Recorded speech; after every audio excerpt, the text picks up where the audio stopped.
নমস্কাৰ, আশা কৰোঁ সকলো কুশলে আছে। আজি আপোনালোকৰ সৈতে এগৰাকী সাধাৰণ হৈ অসাধাৰণ ব্যক্তিক চিনাকি কৰি দিব খুজিছোঁ।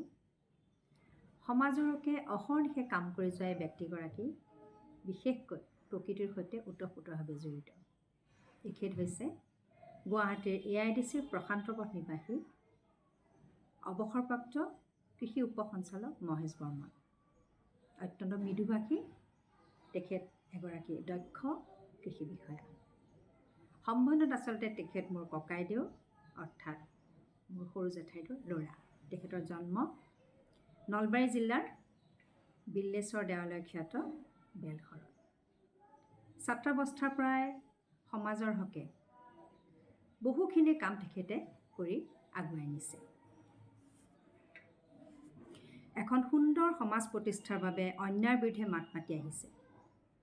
কুসংস্কাৰৰ বিৰুদ্ধে বিজ্ঞানভিত্তিক যুক্তিচিন্তাৰ অৱতাৰণা কৰা দাদাই বিভিন্ন অনুষ্ঠান প্ৰতিষ্ঠানৰ সৈতে জড়িত থাকি এক যোগাত্মক চিন্তাধাৰাৰে সমাজৰ হিতাৰ্থে বিভিন্ন সেৱা আগবঢ়াই আহিছে।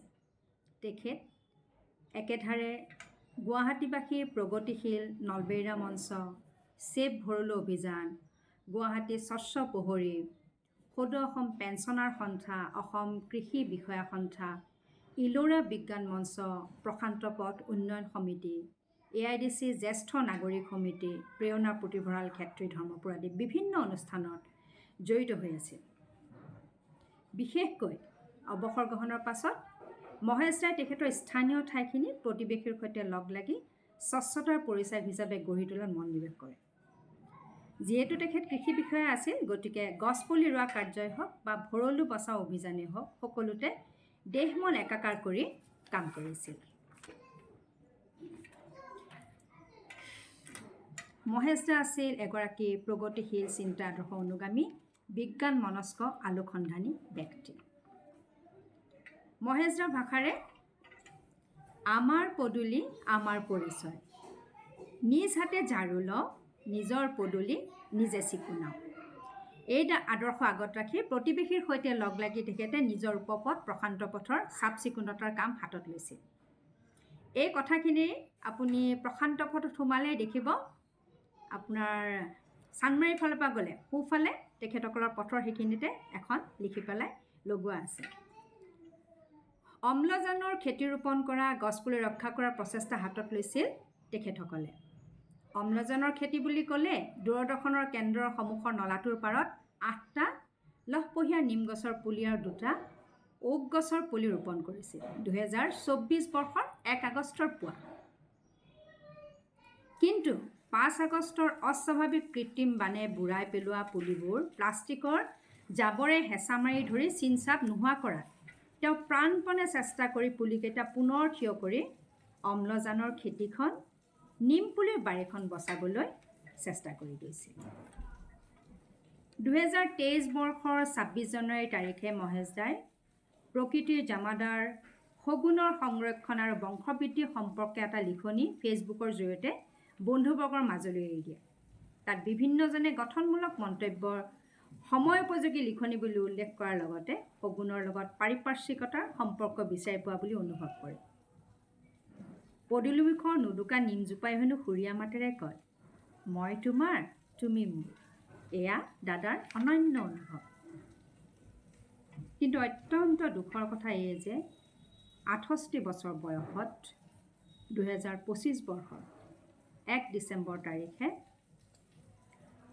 মহেশ দাই বৌ, দুগৰাকী কন্যা আৰু আত্মীয় স্বজন অসংখ্য গুণমুগ্ধক দুখৰ আগত পেলাই থৈ ইহ সংসাৰ ত্যাগ কৰে।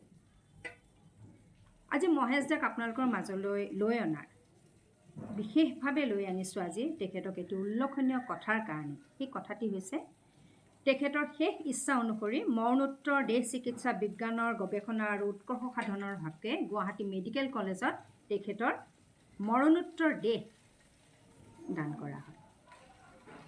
অন্ধ সংস্কাৰৰ বাধা নেওচি তেখেতে চিকিৎসা বিজ্ঞানৰ সহায় হোৱাকৈ মৰণোত্তৰ দেহদান আৰু আৰ্তজনৰ মংগলাৰ্থে অংগদান কৰি থৈ গ'ল। তাৰ পূৰ্বে তেখেতৰ চকুৰ কৰ্ণিয়া শংকৰদেৱ নেত্ৰালয়ে সংগ্ৰহ কৰে, যাতে দাদাই বিচৰা মতে 2জন লোকৰ অন্ধত্ব নিবাৰণ কৰি পৃথিৱীৰ সৌন্দৰ্য পান কৰাত সহায় কৰে। শেষত তেখেতলৈ অশ্ৰুসিক্ত নয়নেৰে একাঁজলি শ্ৰদ্ধাঞ্জলি অৰ্পণ কৰি তেখেতৰে এটি কবিতা পাঠ কৰি আপোনালোকৰ মাজৰ পৰা আজিলৈ বিদায় মাগিছোঁ। এই কবিতাটো তেখেতে লিখিছিল 5 জুন 2024 বিশ্ব পৰিৱেশ দিৱস উপলক্ষে ৰচিত এটি কথা কবিতা। কবিতাটিৰ শিৰোনাম প্লাষ্টিক। প্লাষ্টিক প্লাষ্টিক প্লাষ্টিক, চৌদিশ সৰ্বত্ৰই প্লাষ্টিক, জগতখনেই কেৱল প্লাষ্টিক। ভৰিৰ চেণ্ডেলযোৰৰ পৰা মূৰৰ কিলিপটোলৈকে, চকুৰ চশমাযোৰলৈ কেৱল প্লাষ্টিক। খাদ্যৰ পেকিং, পানীৰ বটল, বজাৰৰ বেগ, দৰৱৰ বাকলি, সৰ্বস্তৰতেই কেৱল প্লাষ্টিক। সামাজিক মাধ্যমত শুনা যায়, লোভ লগা কণীটো, আমাৰ ভোকৰ চাউল মুঠিও বোলে এই প্লাষ্টিকেৰেই পোৱা যায়। এন্থনী টি হিংছে কয়, আমাৰ আজোনাতিৰ ভৱিষ্যত ব্যঞ্জনৰ মূল এই প্লাষ্টিকেই হ'ব। মানুহ মৰি ভূত হয়, হাড়তো গজে বন। হাজাৰ বছৰ পাৰ হয়, সেই প্লাষ্টিক কিন্তু ভূমিত বিলীন নহয়। খাল বিল পাৰ হৈ সাগৰতলি পায়, তথাপি এই প্লাষ্টিক ধ্বংস নহয়। ধৰিত্ৰীৰ অধিক উত্তাপৰ অন্যতম কাৰক বায়ুমণ্ডলৰ প্ৰদূষণ নিয়ামক। জীৱকুলৰ মৃত্যুৰ ঘটক আন কোনো নহয়। চুকতে থাকি বুকুতে খোৱা এই প্লাষ্টিকেই হয়। পৃথিৱীবাসী সজাগ হওক, এই তিনিটা আঁৰৰ আৰ্হি লওক। প্লাষ্টিক ব্যৱহাৰ সীমিত কৰক, অৰ্থাৎ ৰিডিউচ। ইয়াক আকৌ ব্যৱহাৰ কৰক, অৰ্থাৎ ৰিইউজ।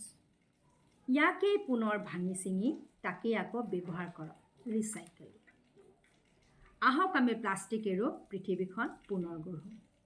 এয়াই আছিল দাদাৰ প্ৰকৃতিৰ প্ৰতি থকা প্ৰেম।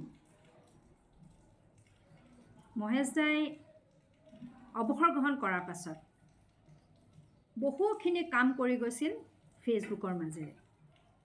তেখেতে তেতিয়া তেখেতৰ পষ্টবিলাক মোক ব্যক্তিগতভাৱে পঠিয়াই দিছিল আৰু কালি তেখেতৰ ঘৰলৈ গৈছিলোঁ, নাম এভাগি আছিলে। তেতিয়া বৌয়ে কৈছে যে মহেশ দাই হেনো বৌক কৈছিল, এই খুব শক্তিশালী মনৰ ছোৱালী, ঘৰ চম্ভালাৰ লগতে সকলোখিনি মিলাই থাকে। মোলৈ তেখেতে ব্যক্তিগত যিবোৰ পষ্ট পঠিয়াইছিল, তেতিয়া কৈছিল তেখেতে যে তুমি এইবোৰ ভাল কাম কৰি আছা, গতিকে মোৰ লিখাখিনি যদি তোমাৰ কিবা কামত আহে বুলি ভবা, তুমি সমাজৰ মাজলৈ আগুৱাব পাৰা। নিশ্চয় কৰিম মহেশ দা। মই ঘৰৰ আমাৰ পৰিস্থিতি অকণমান, দেউতাহঁত অসুখীয়া হৈ আছে কৈছোঁ, সেইখিনি অকণমান পাৰ কৰিব পাৰিলে মই আপোনাৰ সকলোখিনি কাম সমাজলৈ আগুৱাই দিম, যিখিনি সমাজৰ নিশ্চয় ভাল কামত লাগিব। মহেশ দা য'তেই আছে কুশলে থাকক। আপোনালৈ অশ্ৰুসিক্ত নয়নেৰে একাঁজলি শ্ৰদ্ধাঞ্জলি অৰ্পণ কৰিছোঁ। ধন্যবাদ।